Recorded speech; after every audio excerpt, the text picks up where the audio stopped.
Comment assurer la protection de l'Europe en cas de désengagement des États-Unis? À la télévision portugaise, Emmanuel Macron relance le débat sur une dissuasion nucléaire européenne. Si mes collègues veulent avancer vers une plus grande autonomie et des capacités de dissuasion, alors nous devrons ouvrir cette discussion. En Europe, seuls la France et le Royaume-Uni possèdent l'arme nucléaire. Avec 290 et 225 têtes nucléaires, loin derrière les États-Unis et la Russie, nos deux pays seraient-ils en mesure de déployer un parapluie nucléaire pour protéger leurs voisins? C'est ce que demande notamment le futur chancelier allemand. Depuis sa création, la dissuasion française, en mer comme dans les airs, est totalement indépendante. Un seul homme, le président de la République, peut décider d'engager l'arme nucléaire s'il estime que les intérêts vitaux du pays sont menacés.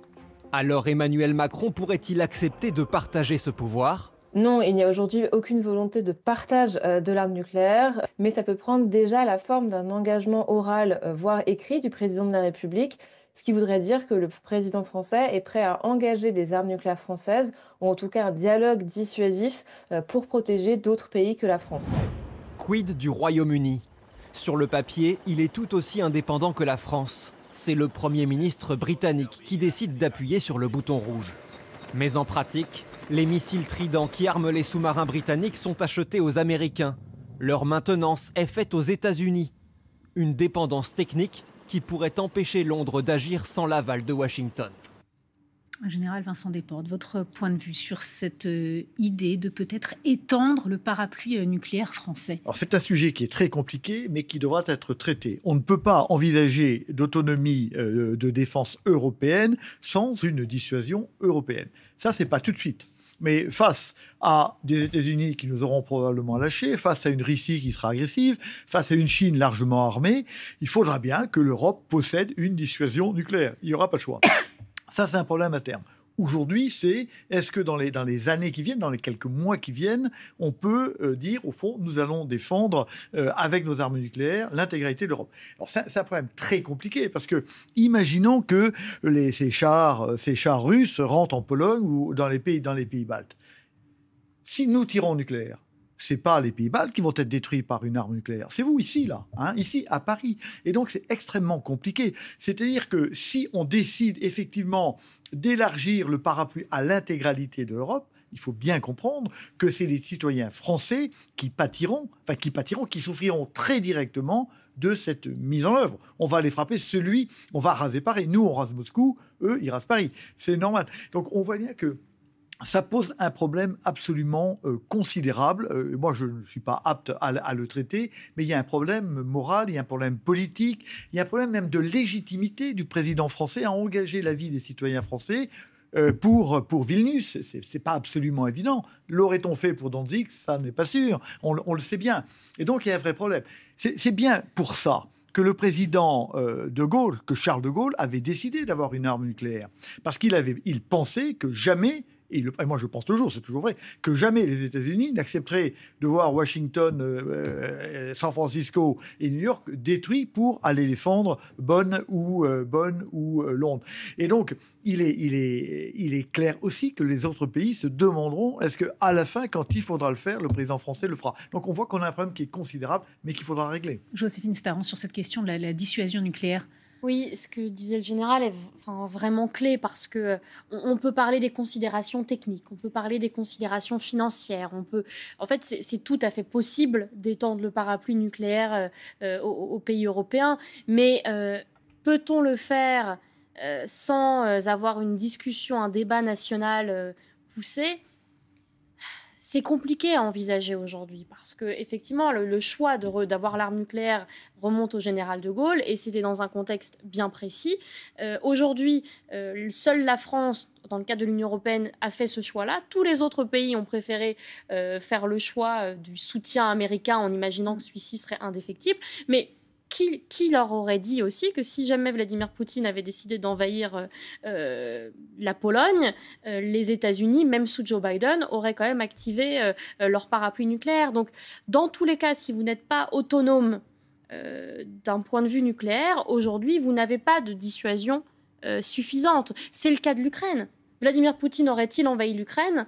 Si l'Ukraine avait été dotée de l'arme nucléaire, la réponse est non, évidemment que non. Donc oui, c'est une chance, c'est une arme aujourd'hui dont on ne peut pas se passer.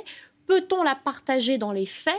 C'est une question presque philosophique, en fait, aujourd'hui, que les États doivent se poser. Alors justement, faut-il une dissuasion nucléaire européenne ? C'est l'objet de notre séquence On vous répond. Séverine Larouille, vous nous avez rejoint en plateau. Vous allez relayer les questions des téléspectateurs à nos invités qui se prêtent au jeu. Bonjour Séverine. Bonjour Fanny, vous pouvez continuer à les poser vos questions avec le QR code qui est affiché. Alors beaucoup de questions sur la situation actuelle en Ukraine, au-delà également de l'arme nucléaire. On nous demande, par exemple, Idriss, il se demande, Général Vincent Desportes, la France n'aurait-elle pas dû tenter de négocier la paix bien avant l'arrivée de Donald Trump ? La France aurait-elle pu faire quelque chose, aurait dû tenter de négocier quelque chose avant l'arrivée de Trump au pouvoir ? En tout cas, ce qui est sûr, c'est que depuis 3 ans, on ne fait pas ce qu'il faut faire.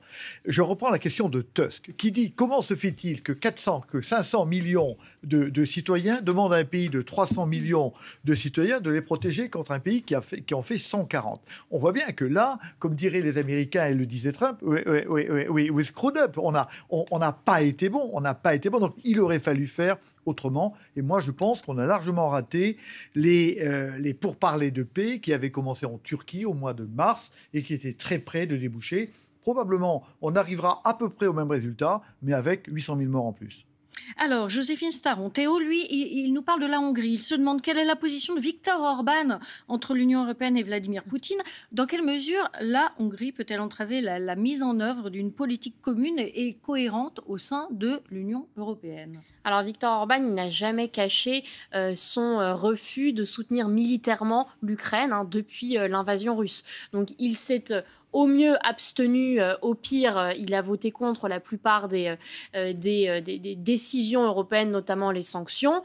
Sauf lorsque l'Union européenne a bien voulu négocier le déblocage de son enveloppe budgétaire. Et donc, dans ces cas-là, eh bien, il s'est un peu rangé du côté des Européens. Mais Viktor Orban est opposé à un approfondissement de la défense européenne. Il est opposé à un soutien militaire plus conséquent encore des Européens vis-à-vis de l'Ukraine. Donc là-dessus, il n'y a pas de doute. Il n'y a pas d'ambiguïté possible là-dessus. Alors, sur sa position à lui, il n'y a pas d'ambiguïté. En revanche, est-ce que l'Europe peut faire sans Viktor Orban ? Oui.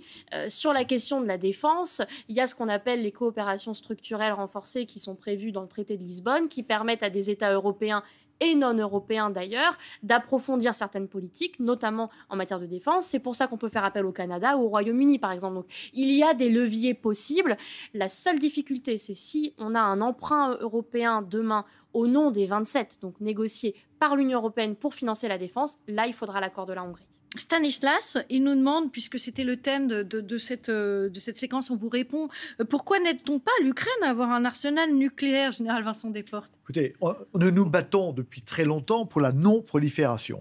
Donc, alors peut-être que ça viendra un jour, et je ne le souhaite évidemment pas, mais peut-être que ça viendra un jour. Parce que, comme vous l'avez dit, il est évident que si en 1994, l'Ukraine, puisque c'est en 1994 que ça s'est fait, l'Ukraine avait conservé ses armes nucléaires, jamais elle n'aurait été envahie. Mais alors, il faut bien comprendre aussi, comprendre aussi que plus vous accumulez les têtes nucléaires, plus vous avez de chances de voir le monde disparaître rapidement. Il va disparaître un jour, le monde. Mais vous savez, on dit, est-ce que la France, avec 300 têtes nucléaires, peut couvrir l'Europe en termes de situation ? Évidemment, avec 300 têtes nucléaires, vous détruisez en même temps Moscou, Saint-Pétersbourg, etc. Donc c'est pas le problème, si vous voulez. Et moi, je crois que tant qu'on pourra limiter au maximum l'accès aux armements nucléaires, mieux ce sera, évidemment, pour la paix du monde et la survie de l'espèce. Et d'ailleurs, c'était juste une petite incidente. C'était d'ailleurs aussi l'inquiétude à Washington, quand la Russie était mal en point, de se dire la Russie risque d'imploser, et donc il va y avoir une prolifération nucléaire qui va être non maîtrisée avec des États improbables. Alors cette question de Sam à présent sur l'armement européen, pourquoi l'Europe persiste-t-elle à acheter de l'armement américain ? Ne vaudrait-il pas mieux faire travailler l'industrie européenne de l'armement ? Joséphine Staron. Oui, on l'a toujours dit, mais dans le cadre des accords de l'OTAN, la plupart des pays européens avaient aussi disons, un rapport donnant-donnant avec les États-Unis. Les États-Unis accordent via l'OTAN leur protection, leur garantie de sécurité aux pays européens, et en échange, eh bien, les pays européens se fournissent en priorité auprès des industriels américains. C'était un accord que la France a toujours dénoncé, mais qui se comprend, qui se comprenait tout à fait bien. C'était, encore une fois, un rapport donnant-donnant. Aujourd'hui, on voit bien les conséquences de ce choix stratégique. Et les limites de ce modèle. Il y a une vraie question, parce que l'argent, on va trouver de l'argent quelque part. Mais cet argent, si vous le dépensez en achetant de l'armement américain, ça renforce la puissance américaine. Alors que si on arrive à le dépenser dans l'industrie française, l'industrie européenne, alors ça change tout. L'Amérique est vraiment devenue une grande puissance à partir de la fin de la Deuxième Guerre mondiale, à cause des investissements qui ont fait exploser